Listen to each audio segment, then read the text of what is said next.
बोलो सियापति रामचंद्र की सियापति रामचंद्र की पवन सुत हनुमान की पवन सुत हनुमान की हर हर महादेव।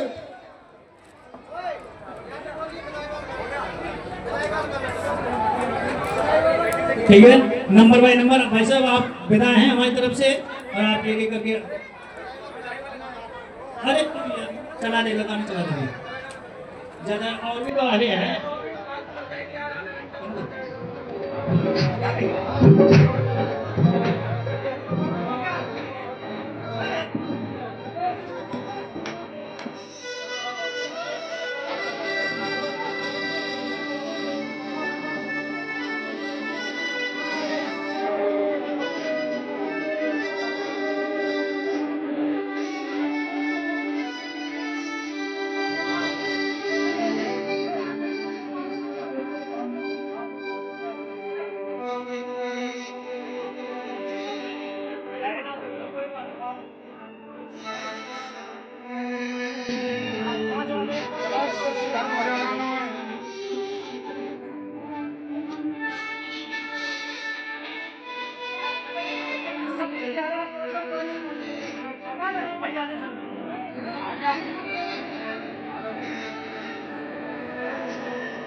कौन सा रह गया?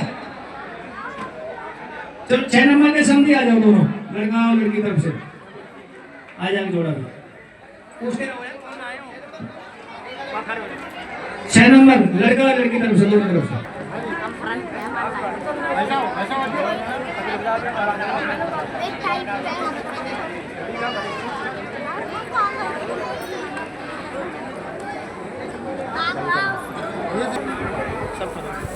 नहीं है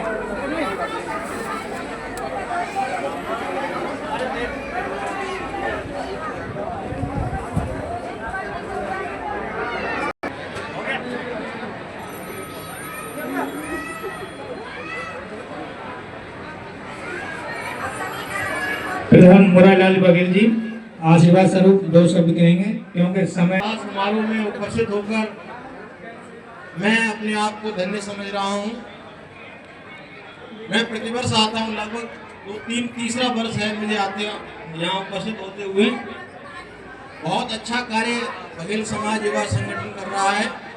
मैं इस संगठन की भूरी भूरी प्रशंसा कर रहा हूँ कि ये सभी संगठन के कार्यकर्ता पूरी वर्ष जगह जगह दानदाताओं के पास जाकर के और इस कार्य के लिए चंदा एकत्रित करके हुए और ये यज्ञ कार्य करते हैं। देखो, पैसा कार्य करना भी यज्ञ है, लेकिन कोई रूप से विवाह करना भी एक यज्ञ कार्य है। मैं इस अवसर पर आप सभी जो युवा संगठन है उसके कार्यकर्ताओं की मैं आभार व्यक्त करता हूं कि सभी लोगों को बुला करके आप अच्छा कार्य करते हैं। और जो नव दंपत्ति हैं, जो नए जोड़े बने हैं, उनसे भी मेरा अनुरोध है कि वो आज से गृहस्थ में प्रवेश कर रहे हैं। शास्त्रकारों ने इसे बहुत बड़ा माना है। ऐसा नहीं है कि हम आए लाल गुलाब के से पैदा होकर के तो हम आए हैं। इसलिए आपका ये दायित्व बन जाता है कि आप गृहस्थ में जाकर के उत्तम संतान पैदा करें और जो बहुएं हैं वो अपने सास ससुर का सम्मान। आज सबसे बड़ी समस्या यही है कि जैसे ही विवाह होता है, विवाह के उपरांत जो नए जोड़े हैं वो अलग हो जाते हैं और माँ बाप की सेवा नहीं हो रही है, सास ससुर की सेवा नहीं हो रही है, तो ये विवाह का मतलब ये नहीं है कि हम पति और पत्नी हो गए, हम अलग हो गए और हमारा समाज छूट गया, हमारा कोई दायित्व नहीं है। अब असली दायित्व तो आपका शुरू होता है। और पहले जो है संयुक्त परिवार होते थे, बड़े परिवार होते थे, और बड़े परिवारों में जो है बहुएं रोटी बनाया करती थी, सबकी सास ससुर की, और पूरे परिवार को एक साथ लेकर के चलती थी, तो परिवार उन्नति करता था। देखो, आर्य समाज का सिद्धांत है, प्रत्येक को अपनी उन्नति से संतुष्ट न रहना चाहिए। आपकी उन्नति हो रही है, आप सोच रहे कि हमारी तो उन्नति हो रही है, लेकिन आपका परिवार तो पिछड़ रहा है। इसलिए ऋषि दयानंद सरस्वती ने कहा है कि सबकी उन्नति में अपनी उन्नति समझनी चाहिए। आपके परिवार की उन्नति में आपकी उन्नति है, और आप अलग अलग चलेंगे तो परिवार बिखर रहे हैं। आज बहुत बड़ी समस्या है। और साथ ही मैं ये और कहना चाहूँगा कि आज एक सबसे बड़ी बीमारी पैदा हो गई है कि एक संतान पैदा करते हैं, और वो भी जो है IVF से करते हैं। तो बहुत दिनों तक संतान पैदा नहीं करते हैं, 30, 40 वर्ष तक संतान ही पैदा नहीं कर रहे हैं। ये हंसने वाली बात नहीं है, ये सही कह रहा हूँ, समस्या है। एक ही बच्चे पैदा कर रहे हैं, कैसे परिवार चलेंगे? कैसे जो है ये जो रिश्ते खत्म हो रहे हैं, न एक बच्चा पैदा करोगे, न चाचा है, न ताऊ है, न जो है, न बुआ है, न फूफा है, न मामा है, न ये रिश्ते खत्म हो जाएंगे। इसलिए इन रिश्तों को भी बचाना है, और कम से कम 2-3 संतान पैदा करनी है, और अच्छी संतान पैदा करनी है, संस्कारी संतान पैदा करनी है, तभी हमारा राष्ट्र का भला होगा।